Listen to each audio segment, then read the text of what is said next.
నాకు నేను టీనేజ్లో ఉండగా ఒక కేసు మా నాన్నగారి దగ్గరికి వచ్చింది. అంటే సంఘ సంస్కృతి కనుక రకరకాల సమస్యల వాళ్ళు మనుషులు నాన్నగారి దగ్గరికి వచ్చేవాళ్ళు. అప్పుడు నాకు ఎంత ఒక 16 ఏళ్ళు 15 ఏళ్ళు ఉంటాయి అంతే. ఒక ఒక వ్యక్తి గుడివాడలో ఏఎన్ఆర్ కాలేజీలో చదువుకుంటున్నాడు. అతను పెళ్ళయింది. అతను మొదటి రాత్రి పెళ్ళైన శోభన రాత్రి ఆ పెళ్లి కూతురు శోభనలో అడుగు పెట్టగానే కాళ్ళ మీద పడిపోయి నన్ను క్షమించు, నేను మా నాన్నగారికి చెప్పలేకని పెళ్లి చేసుకున్నాను, నేను హస్తప్రయోగం చేశాను, అంతే నేను అపుంసుకుని అయిపోయాను, నేను పనికిరాను, కానీ నేను చేసిన నేరానికి నిన్ను టచ్ చేయకుండా ఇప్పుడు నాకు 2 ఎకరాల పొలం ఉంది, ఆ 2 ఎకరాలు నీకు రాసిస్తున్నాను అని పెట్టేసి కాగితాలు పెట్టేసి నాకు క్షమించి చెప్పేసి ఆ రాత్రే ఆ గది నుంచి వెళ్ళిపోయి మళ్ళీ అతను బయట పారిపోకుండా నేను చేసిన పనికి పశ్చాత్తాపంగా నేను ఏ కాలేజీలో చదువుకున్నానో ఆ కాలేజీ దగ్గరే ఒక సైకిల్ షాప్ పెట్టి ఆ సైకిల్ షాప్ రిపేర్ చేసుకుంటూ నేను ఎంత భయంకరమైన తప్పు చేశాను నేను, అంతే నా తప్పుని అందరికీ చెప్పాలి, ఎవరు చేయకుండా ఉండాలని చెప్పి అక్కడ సైకిల్ షాప్ పెట్టి అందరు షాక్ తిన్నారు. ఏంట్రా నిన్నటిదాకా కాలేజీలో చదువుకున్న కుర్రోడు సైకిల్ షాప్ పెట్టి కూర్చున్నాడు, ఇది ఏమిటి ఇదంతా వీడు అని అనుకుంటే నీ ఇలాంటి జరిగిందని చెప్పి అప్పుడు కాలేజీలో లెక్చరర్స్ నువ్వు ఇలా కాదు, నువ్వు చాలా తప్పని చేశావు, గోరా గారు నా విజయవాడలో తీసుకెళ్తాను, నేను ఏదో అక్కడ డాక్టర్లు చూపిస్తారు అని చేస్తే తీసుకొచ్చాను లెక్చర్స్. నాన్నగారు ఇప్పుడు మామూలుగా నాన్నగారు ప్రొఫెసర్ ఆఫ్ బయాలజీ కనుక అని చెప్పి అప్పుడు హ్యావ్లీ కిల్స్ అనే పుస్తకం ఉంటే అది తీసుకొచ్చి ఆ దాంట్లో మాస్టర్బేషన్ వెరీ కామన్, 100కి 90 to 98% మగవాళ్ళందరూ చేస్తారు, నువ్వేం తప్పు చేయలేదు, అయినా సరే నేను డాక్టర్ దగ్గర తీసుకెళ్ళి నేను చూపిస్తాను అని చెప్పి విజయవాడలో ఒక డాక్టర్ దగ్గర తీసుకెళ్తే ఆయన కూడా మాస్టర్బేషన్ తప్పేం కాదు, నువ్వేం చేయలేదు అని చెప్పి కౌన్సిలింగ్ చేస్తే అతను మళ్ళీ మామూలు అయ్యాడు. వరుసగా కొన్ని సిట్టింగ్స్తో నార్మల్ అయిపోయాడు. నాన్నగారి అప్పుడు నేను నాన్నగారి పక్కనే ఉంది ఇన్సూరెన్స్ అతను వచ్చి మాట్లాడతాడు. నా వయసు కూడా మరి అలాంటి వయసే కదా, టీనేజ్లోనూ మరి మనం కూడా అలాంటి అలవాట్లు ఉన్నవాళ్ళం అవుతాం కదా. ఇది చాలా సీరియస్ ప్రాబ్లం అన్నమాట అని అనుకున్నాను. ఆ టైంలో ఇక్కడ ఒక నేచర్ క్యూరింగ్ ఒక పేపర్ వచ్చేది, దాంట్లో కూడా మాస్టర్బేషన్ చాలా ప్రమాదకరమైనది, భయంకరమైనది, హానికరమైనది అని చెప్పి అలాగా రాశారు. చదువుతుండడం వల్ల మరి చాలా మాకు భయం వేస్తుండేది. ఈ కుర్రాడిని చూసాం, ఇక్కడ ఇలాగా ఈ రాత్రిని చూసి ఏంటనుకున్నాం. సరే నేను నాన్నగారితో పాటు ఆ కేసు తగ్గ ఫాలో అయితే కాదు, ఏదో ఇది దీన్ని సైంటిఫిక్గానే ఆలోచించాలి. అప్పుడు ఇంకా నేను మెడిసిన్లో అడుగు పెట్టలేదు, ఏం చేయలే. కానీ దట్ రింగ్ మై మైండ్, ఏంటిది ఎంత కామన్ అన్నారు, 80 to 88%, 90 to 98% అంటున్నారు, ఇంత కామన్ ప్రాబ్లం అని. మరి నా ఫ్రెండ్స్ కూడా చెప్తుండేవాళ్ళు, అరేరా ఇది అయిపోతుంది, ఏంటిరా నేను చేయలేకపోతున్నాను, ఆపలేకపోతున్నాను రా అంటుండేవాళ్ళు.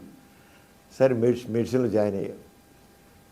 మెడిసిన్ చదువుతుంటే నేను ఫస్ట్ ఇయర్లో ఉండగా ఇంకా మాకు ఇంకా క్లినికల్ సైడ్ ఏం లేదు. అప్పుడే మా ఫ్రెండ్స్ వచ్చి వాళ్ళందరూ నా ఫ్రెండ్స్ వచ్చి మా కాలేజీలో చదువుతున్న కుర్రవాళ్ళు, ఆర్ట్స్ కాలేజీలో చదువుతున్న కుర్రవాళ్ళు వచ్చి ఏం సమరం ఏంటి, దీనికి ఏం చెప్పాలి, ఎలా కంట్రోల్ చేత కావట్లేదని చెబుతుండేవాళ్ళు. కానీ మదర్ ఏముంటున్నప్పుడు ఇంకా జస్ట్ స్టూడెంట్స్. నేను 5th ఇయర్లో ఉండగా మెడిసిన్ చదువుతున్న ప్రీ ఫైనల్ ఉన్నప్పుడు మా మెడిసిన్ ప్రొఫెసర్ గారు కొద్దిగా లేట్గా వచ్చారు. ఇప్పుడు లేట్గా ఎందుకు వచ్చానో తెలుసా, నా దగ్గరికి ఒక ఐఏఎస్ వాడు వచ్చాడు, ఐఏఎస్ చదివాడు, ఐఏఎస్ ఆఫీసర్, కలెక్టర్ వాడు, పెళ్ళి కాబోతుంది, కలెక్టరే కానీ వాడి గురించి వాడికి ఏమీ తెలియదు, నాకు వీర్యం పోయింది, అస్తమయం చేశాను, వీర్యం పోతుంది, నేను చాలా వీక్ అయిపోతున్నాను, వాడు పెళ్లి చేసుకోవాలి చాలా భయంగా అని అడిగాడు. ఏంటి వాడు కలెక్టర్, వాడు 37 డర్టీ సెమెన్ అన్నాడు. ఇప్పటికి నా కళ్ళ మీద అప్పుడు ఉసిరేరన్నమాట. డర్టీ సెమెన్ దానికి ఎంత ఇది అనేసి, ఇవన్నీ వస్తాయి, మీరందరూ చాలా ఇలాంటివన్నీ మీరు డీల్ చేయాలి మీరు అందరూ అని అప్పుడు ఆయన చెప్పాడు. చెప్పి చాలా గట్టిగా చాలా ఇదిగా మాట్లాడాడు. ఇదంతా మాస్టర్బేషన్ తప్పేం కాదు, వీర్యం విలువైనదే కాదు, ఇక ఒక 100 రక్తపడితో ఒక వీరి పొడి సమానం అంతా పెట్టి థ్రాష్ అని చాలా రోజు క్లాస్ తీసేసుకున్నాడు ఆయన. ఆ క్లాస్ మా అందరి బుర్రలో తిరిగింది. ఇంకా నేను ప్రాక్టీస్ పెట్టాక ఇక మన లయోలా కాలేజ్ నుంచి రోజు సాయంత్రం నాకు కుర్రోళ్ళు నలుగురు వచ్చేసేవాళ్ళు. ఇక అది ఈ ఏరియా అంతా నేను ఒక్కనే ఉండేవాడిని. నేను జనరల్గా నేను చాలా యూత్తో చాలా స్నేహంగా ఉండే, మొదటి నుంచి నాకు అలవాటు. చాలా కుర్రాళ్ళతో అందరూ చాలా స్నేహంగా ఉండేవాడు. అందరూ వచ్చి ప్రతివాడు చెప్పేవాడు, ఇలా ఇప్పుడు నాకు వచ్చిందనేవాడు, నాకు బీరం పోతుండేవాడు, అస్తమం చేస్తుండేవాడు, స్వప్నకాలం ఇవన్నీ చెప్తుండేవాళ్ళు. అప్పుడు నేను ఇక లాభం లేదని దాని గురించి స్టడీ చేయడం బలెట్టాను. అప్పుడు ఇప్పుడు ఈ సాహిత్యం లేదండి, ఇప్పుడు అందరికి అందుబాటులో ఉంది. అప్పుడు ఏం లేదు, అందుబాటులో లేదు. అది నాకు అసలు ఇవన్నీ చెప్తే చూసేది కింద పడ్డా మీరు తెలుసుకున్నా, చాలా నాకు థ్రస్ట్ నా దాని గురించి చాలా ఎక్కువైంది తెలుసుకున్నాను. ఆల్ ఇండియా రేడియోలో నేను రెగ్యులర్గా నా టాక్స్ వచ్చుతుండేవి. ఒక రోజున చెప్పా, ఏమండి ఇది చాలా బర్నింగ్ టాపిక్, ఇది మాస్టర్బేషన్ గురించి, వీర్యం గురించి ఓ టాపిక్ చేసి మాట్లాడదామని చెప్పి మా టాపిక్ ఇచ్చా, సెక్స్ గురించి అపోహలు అని. Tremendous response. వాళ్ళు చెప్పారు ఫస్ట్ ఎపిసోడ్ ఒక పబ్లిక్లో దాని మీద మాట్లాడాలి. నేను ఏమని వాళ్ళు 1974లో 74 జూలై ఆ ప్రాంతం, జూన్ జూలై ప్రాంతంలో వచ్చింది. వచ్చి వాళ్ళు చెప్పారు, మా ఆల్ ఇండియా రేడియోకి ఏనాడు ఇన్ని ఉత్తరాలు రాలి, వారం రోజుల్లో 10,000 ఉత్తరాలు వచ్చాయి అప్రిషియేట్ చేస్తూ అని చెప్పారు వాళ్ళు. అదే టైంలో ఏనాడు పేపరు వైజాగ్లో మొదలెడుతున్నారు. అది దాదాపు అక్కడ ఏనాడు ఫస్ట్ పేపరు వైజాగ్ దాదాపు లోకల్ ఎడిషన్లా ఉండేది మొత్తం. రామోజీ గారు ఫోన్ చేశారు, నేను విన్నాను ఈ రేటాకు, ఇది చాలా అవసరం. నేను అన్నదాత పేపర్ ఉంది నాకు, ఆ పేపర్లోనే అసలు నాకు ఇలాంటి మా ఫ్యామిలీస్లో ఇలాంటి కొంతమంది చాలా ఇబ్బంది పడ్డారు, అంచేత నువ్వు ఇది గురించి ఎడ్యుకేట్ చేయాలి, నేను రెడీగా ఉన్నాను, నువ్వు రాయాలి. నాకు తెలిసి చాలా లిమిటెడ్ అండి, ఏం లేదంటే చాలా ఆ లిమిటెడే నువ్వు రాయి, నీకు ముందు అసలు నీకు చెప్పాలనేది ఇది ఉంది, కుతూహలం ఉంది, చేయి నువ్వు గట్టిగా అన్నారు. చాలా గట్టిగా ఫోర్స్ చేశాను. నేను అన్నాను, నాకు తెలిసింది చాలా కొద్ది అండి, పేపర్లో చాలా నాలెడ్జ్ ఉండాలి, నేనే ఎవరు దీంట్లో ఎక్స్పర్ట్ ఎవరు లేరు, నాకైతే కాదు కాదు చేస్తున్నారు. ఈనాడు మొదలెట్టిన 3వ రోజునే ఆదివారం, అది గురువారం ఎప్పుడు పేపర్ మొదలైంది, ఆదివారం నాడు నాకు ఫస్ట్ ఎపిసోడ్ వచ్చింది.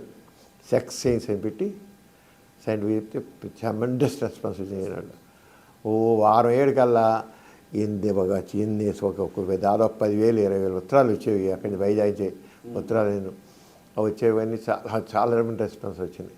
రామోజీ గారు అప్పుడు చాలామంది రామోజీ గారి మీద ఇది ఏంటి డైలీ పేపర్లో సెక్స్ గురించి రాయడం ఏంటి మీకు, ఇదంతా బూత్ పేపర్ అని, బూత్ అవ్వచ్చు ఏమవచ్చు కావచ్చు, నేను మాత్రం వేసి తీరుతాను, మీరు చదవంటే బూత్ పేపర్ అని రామోజీ గారు చెప్పి చాలా మాట్లాడుతుండేవారు, ఇలా అంటున్నారు బూత్ పేపర్ అంటున్నారని.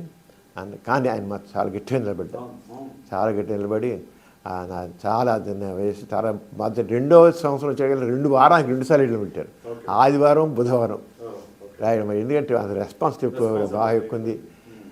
అక్కడి నుంచి ఇంక నేను మా అన్నయ్య గారు తను అప్పుడు ఆ రోజులు అమెరికాలో ఉన్నాడు, ఉంటే నేను ఏమైనా దీనికి సంబంధించి బుక్స్ ఉంటే చూడు అంటే అప్పుడే హ్యావ్లిక్లీస్ సంబంధించిన సెక్షువల్ రీసెర్చ్ బుక్స్ వచ్చాయి, హ్యూమన్ సెక్షువాలిటీ గురించి వాటి గురించి.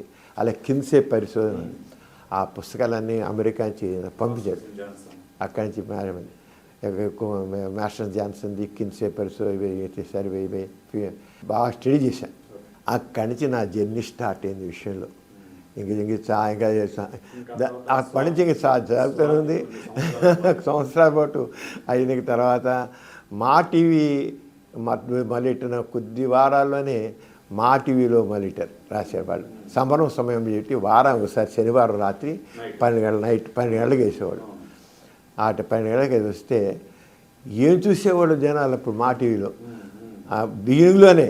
అది చాలా అప్పుడు ఇప్పుడున్న మా టీవీలా కాదు, మామూలు ఇప్పుడు సిటీ కేబుల్లా ఉంటుంది, అలా ఉండేది మా టీవీ మొదలెట్టిన రోజుల్లో. అలా పెడితే నేను అదే రోజుల్లో అంటే రెస్పాన్స్ చూసాను లేదు. నేను జన విజ్ఞాన వేదిక వాళ్ళు మూఢనమ్మకాల మీటింగ్ పెడితే ప్రకాశం జిల్లా దర్శి విలేజ్, నువ్వు వెళ్తే ఆ దర్శి విలేజ్ వెళ్తే వాళ్ళు సినిమా పెడితే ఆ మీటింగ్ తీసుకెళ్తూ 6 గంటల ప్రాంతంలో సినిమాల దగ్గర తీసుకెళ్ళి, శనివారం అది తీసుకెళ్ళి ఒకసారి హాల్లో తొంగి ఉన్నాను. హాల్ ప్యాక్డ్గా ఉంది. ఎందుకు ఇలా చూడండి అంతే ఎలా ఉంది, ఫుల్గా ఉంది. సినిమా ఫుల్గా ఉన్నాను.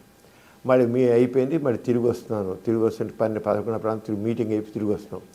తిరిగి వస్తుంటే మళ్ళీ అదే హాల్లోకి వెళ్ళి చూడమన్నారు. చూడండి జనం అందరూ 25 మందో 50 మంది ఉన్నారు. ఇందాడేమో ఫస్ట్ షోకేమో ప్యాకెట్గా ఉన్నారు, 25 మందో 50 మంది ఉన్నారు.